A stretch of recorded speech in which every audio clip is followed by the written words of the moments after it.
The war room remained tense as the single human ship continued its slow but steady approach. Thousands of warships stood ready, weapons locked, awaiting the command to fire. Every screen in the command center displayed the tiny vessel drifting forward, undeterred by the overwhelming force surrounding it. The officers and generals in the room still struggled to understand why a lone human had come here. Was it arrogance, a trick, or something far worse? Admiral Xyros studied the glowing projection of the vessel, his expression cold and unreadable. He had fought humans before. He knew their resilience, their unpredictability. They never acted without purpose, and that made them dangerous. "Captain Kane," Tyros said, his voice steady, "you are outnumbered, outgunned, and surrounded. You will power down your ship immediately and prepare to be boarded. If you refuse, we will open fire." A brief silence followed before the deep, calm voice of Captain Elias Kane returned. "I expected nothing less, Admiral," he said. "But I have no intention of surrendering. If you fire on me, you will never learn the truth. And that is exactly what your leaders fear."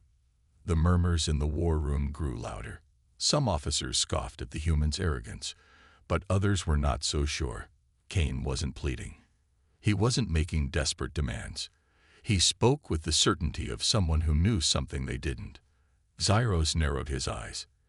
"You claim to have the truth. Then speak, before I lose my patience." "You already know the truth, Admiral," Kane replied. "Somewhere deep down, you've always known. This war should never have started. Humanity never fired the first shot." A heavy silence fell over the war room. For a brief moment, no one spoke. Then one of the generals slammed his fist against the table. "Enough of this nonsense," he snapped. "We have wasted too much time already. The human is stalling. Destroy him now before he gets any closer." Others in the room nodded in agreement. The logical choice was to end this now, to erase whatever game this human was playing. But Xyros hesitated. He was not a man ruled by emotion. He was a strategist, a survivor, and something about this situation felt wrong. If Kane had come here to die, he would have surrendered. If he had come to fight, he would have attacked. But he had done neither. Instead, he had come with nothing but his words. "Hold your fire," Xyros said at last. The other commanders turned toward him in shock. "Admiral, we cannot."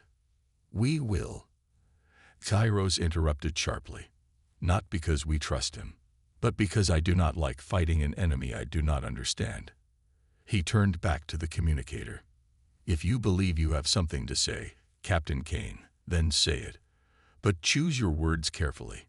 My patience is not unlimited." Kane's voice remained calm. "Then listen closely, Admiral, because what I'm about to tell you will change everything you think you know about this war."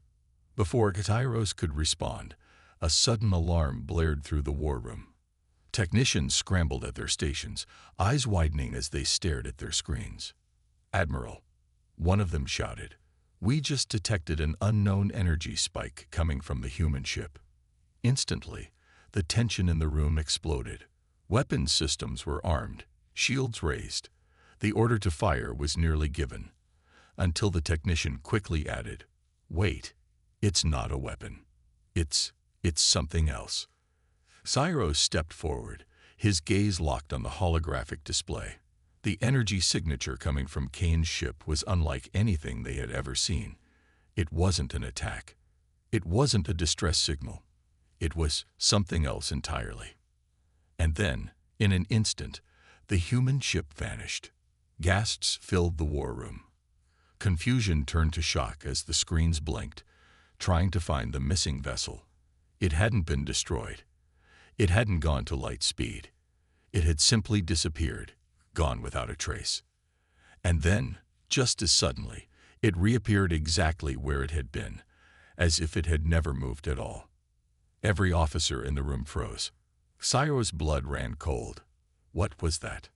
The answer came in the same steady, unwavering voice as before.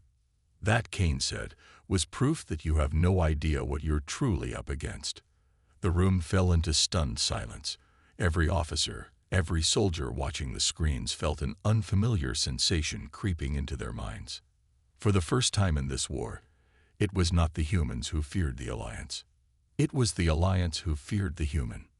You said. The war room remained frozen in stunned silence.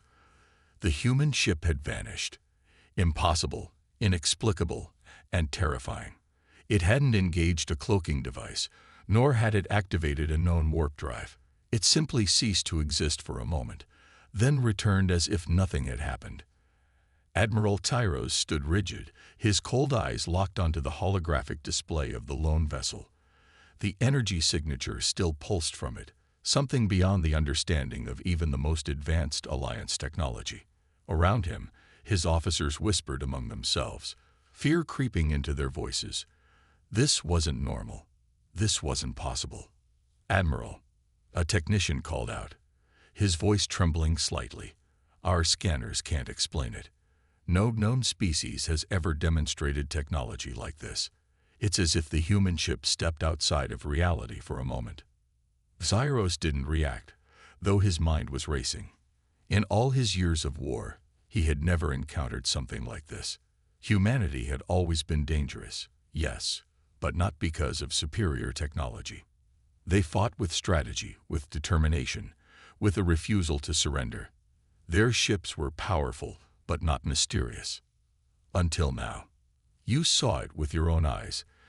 Kane's voice came through the communicator once again, calm and unshaken. I didn't attack. I didn't evade. I simply left, for a moment. And now, you are afraid. The war room remained silent. No one could deny the truth of his words. Zyros finally spoke, his voice sharp and controlled. What is that technology? How did you do that? Kane didn't answer immediately. When he finally spoke, his tone was almost amused. It's funny, Admiral. You see the impossible and assume it must be technology. But what if it isn't? The silence in the room deepened. Some officers looked at each other, uncertain. A few muttered theories under their breath. Was it an illusion? A trick? But deep down, none of them believed that. Cyro's fingers curled into a fist. He hated being played with, and that's exactly what Kane was doing. Enough of your riddles. You claim to have the truth. Then prove it. Kane remained quiet for a moment, as if deciding how much to reveal. Very well, he finally said. Then let's start with this. The war you are fighting is built on a lie. Your leaders know this. They've always known this. And they fear what would happen if the truth ever came to light. The room erupted into murmurs once again. The very idea was ridiculous. The war had lasted for years. Millions had died. The Alliance had fought because humanity had attacked first. That was the truth they had always known. And yet, the way Kane spoke, the certainty in his voice, made it difficult to ignore. One of the war generals slammed a fist against the table. This is nonsense. Lies. The humans attacked our colonies first. We retaliated. That is how all of this began. Kane chuckled softly. Is it? The general opened his mouth to respond, but something about Kane's tone stopped him. He hesitated. Was it? The thought was dangerous. Kane continued, his voice steady.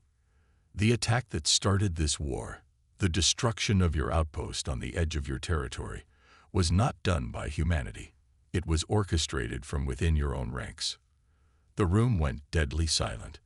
Even Zyros, who had remained controlled until now, felt a flicker of something in his mind. He had never questioned the war before. It had always been clear. Humanity had struck first, and the Alliance had responded. But this human, he spoke as if he knew something they didn't. Your Supreme Chancellor knows the truth, Kane said. Your High Command knows the truth. And now, you have a choice. You can kill me, destroy my ship, and pretend you never heard this, or you can listen and find out why they have been lying to you all along. The room was silent. Every officer, every commander felt the weight of his words pressing down on them. Zyros, for the first time in his long career, felt doubt creep into his mind. If Kane was lying, why wasn't he afraid? Why had he come alone?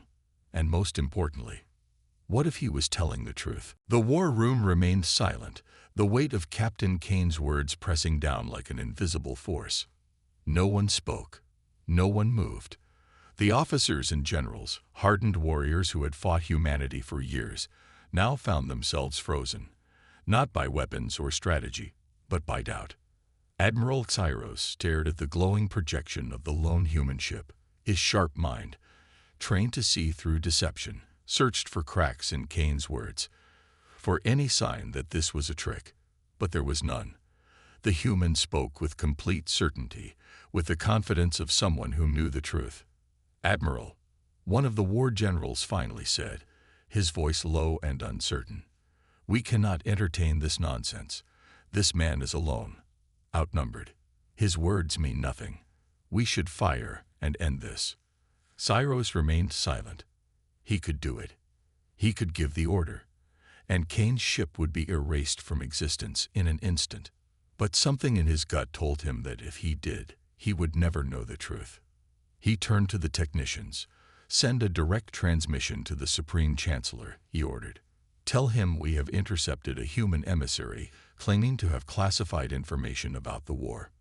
The officers stiffened at his words. Some exchanged uneasy glances. Others outright scowled.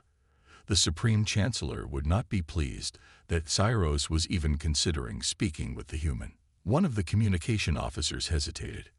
"Admiral, are you certain?" Xyros gave him a hard look. "Do it."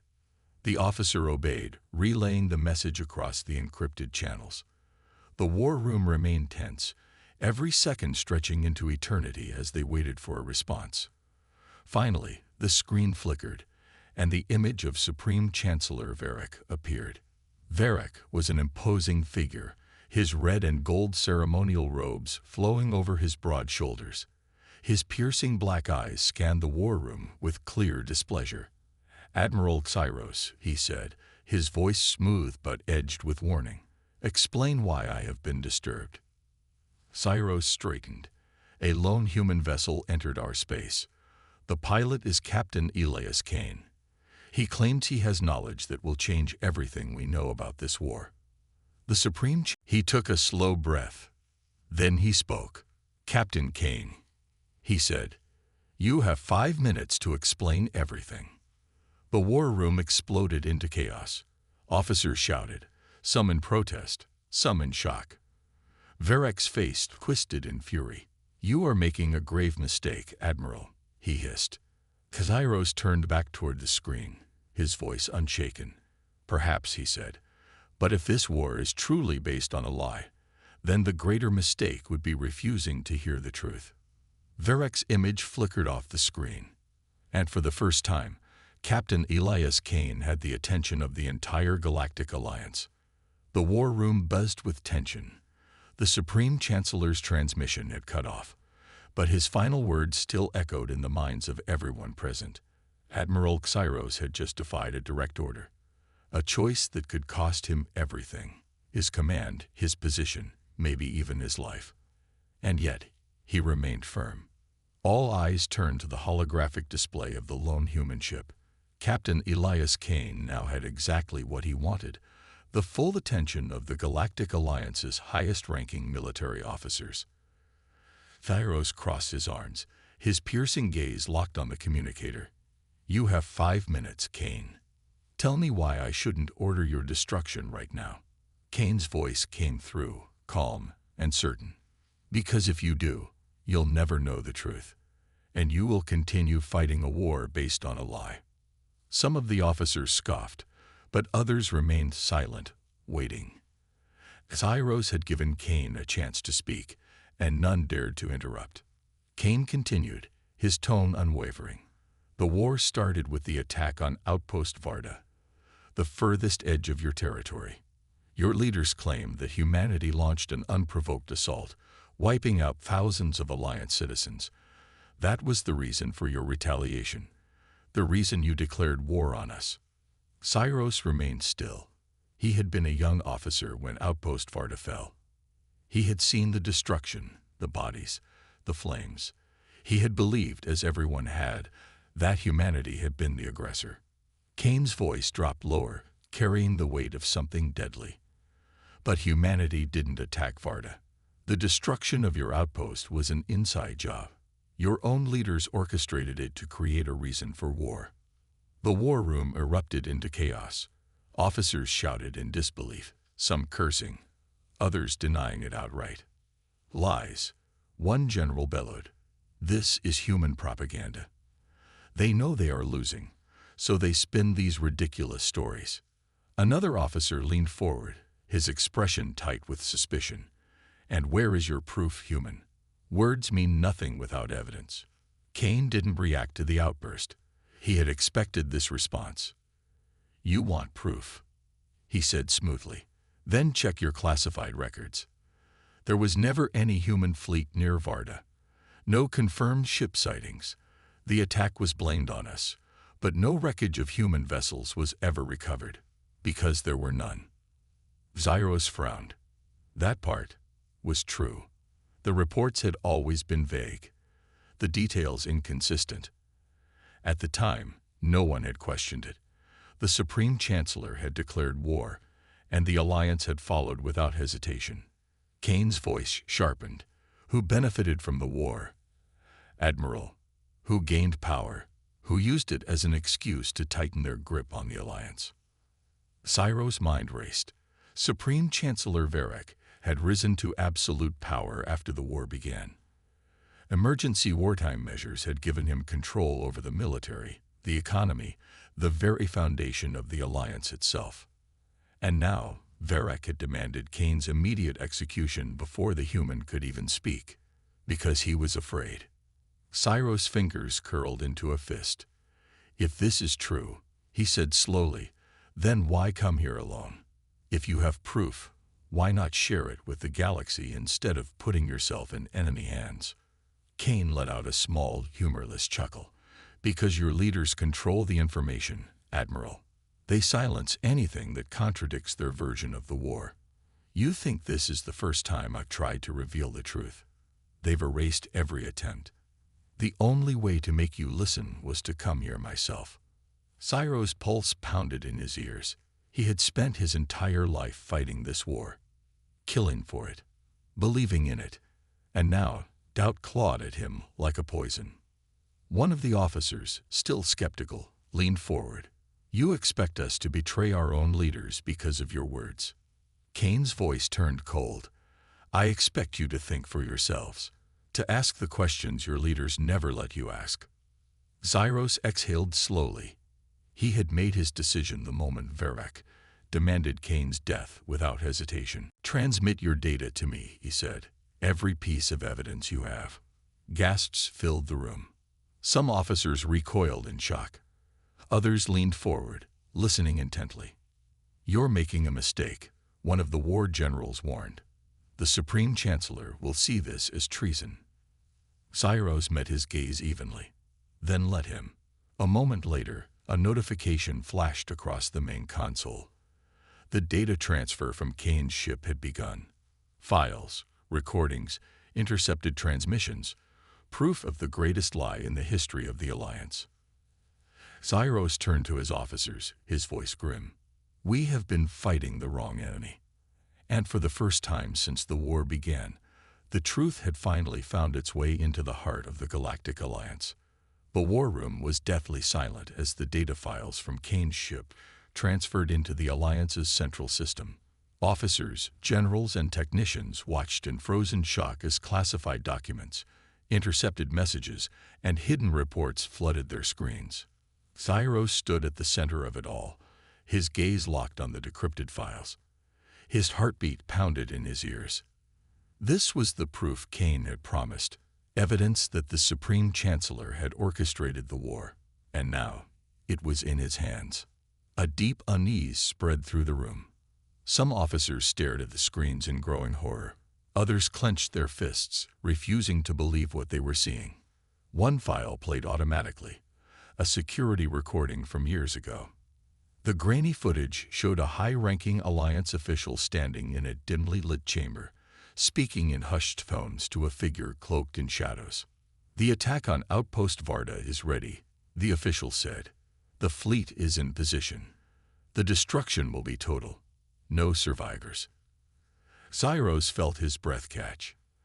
The humans must take the blame, the figure in the shadows replied. The voice was distorted, but the tone was unmistakable. Cold. Calculated. Once the people demand war, the Alliance will unify under my rule. No more political opposition. No more resistance. Only order. Zyros didn't need to hear the name. He already knew. Varric. The Supreme Chancellor. The leader he had sworn loyalty to. The man who had built an empire of power on the blood of billions. The war generals stood frozen, staring at the screen. One of them, the same officer who had accused Kane of lying, shook his head slowly, his face pale. This cannot be real. Another recording played. This time, a hidden message between Varric and his intelligence officers. The human attack was never confirmed, one voice said nervously. It doesn't need to be confirmed. Varric snapped. By the time they ask questions, it will be too late. The war will have already begun. Silence fell again. For the first time, the war room was not filled with orders, strategies, or battle reports. Only truth. Kane's voice broke the silence. You see it now, don't you? Zyros exhaled slowly, his hands clenched at his sides. His entire career, his entire life, had been built on a lie. He had fought, killed, commanded fleets that burned planets in the name of justice, but there had never been justice, only manipulation. One of the officers turned to him, eyes desperate. What do we do now? Zyros looked at the faces around him. Fear, confusion. Some still clung to denial, but most saw the truth. His choice was clear. We end the war, Zyros said, his voice firm. We expose Varric for what he's done. We take back control of the Alliance. A murmur spread through the room. Some officers stiffened, uncertain. Others nodded grimly. Varric will not let this stand, one of the war generals warned. The moment he realizes we have this information, he will come for us. Then we move first, Zyros said. His mind was already racing, forming the next steps. Alert all fleets. Tell them to stand down. We are no longer at war with humanity. More gasps. One of the officers hesitated. Admiral, this is rebellion. Zyros turned to him, his eyes cold. No, this is justice. The officer swallowed hard but nodded. Then suddenly, alarms blared. A technician's voice rang out. Supreme Chancellor Varric is deploying his personal fleet. They're moving toward us at full speed. Zyros' jaw tightened. Of course, Varric would have known the moment Kane's data was accessed. He wasn't going to let them expose the truth. He was coming to silence them. Admiral. Kane's voice came through, calm despite the situation. You need to decide. Right now. Zyros already knew the answer. He turned to his officers, his expression unshaken. Ready the fleet. The room, once filled with doubt, now stood with purpose. Officers straightened. Generals nodded. The Alliance had been ruled by lies for too long. Now, it was time to fight for the truth. The alarms blared louder, echoing through the war room like a death knell. Supreme Chancellor Varric's fleet was closing in fast. Hundreds of warships, each bristling with firepower. The very forces Zyros had once commanded were now coming to erase him, to bury the truth before it could spread. As Zyros stood tall, his expression hard as steel. The weight of his decision rested heavily on his shoulders, but there was no turning back now. Status report, he barked. A technician's voice came through, urgent and tense. Varric's fleet is less than 10 minutes away. They're broadcasting a system-wide message, labeling you a traitor. Zyros expected as much. Varric would paint him as a rogue admiral, a threat to the Alliance itself. The fleet captains under Varric's control wouldn't question it. They would obey their orders, just as Zyros had done for years. But now he had to make them question. Send an open transmission to all Alliance ships, Cyrus ordered. Broadcast the files, the recordings, everything. The technicians hesitated. Sir, that information is highly classified. If we do it now. Cyrus snapped. A second later, the war room's main screen flickered.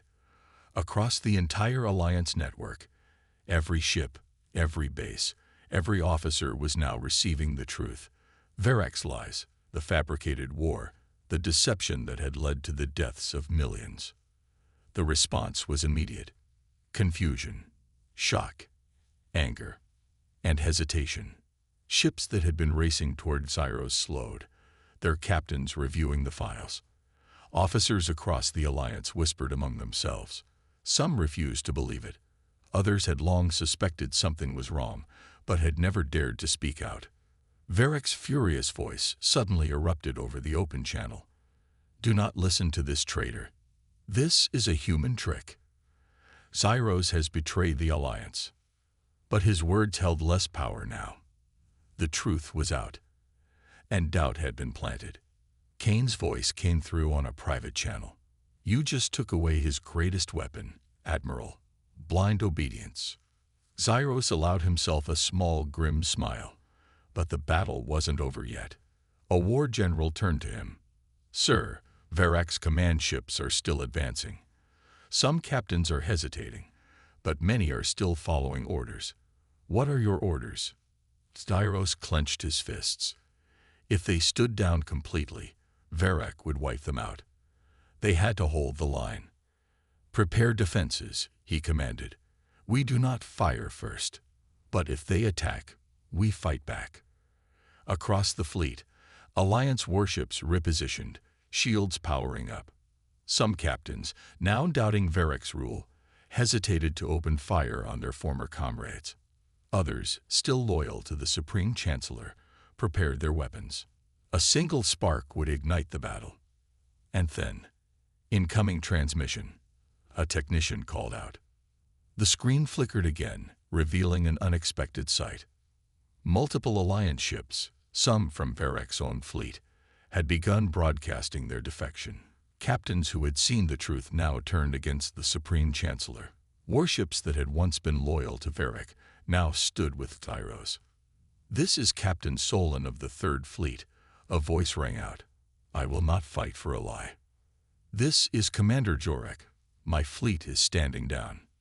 One by one, ships across the battlefield hesitated, then turned. Some outright refused to fire. Others powered down their weapons. Varroc's fleet was crumbling from the inside. The Supreme Chancellor's enraged voice cut through the chaos. You fools, you will obey me.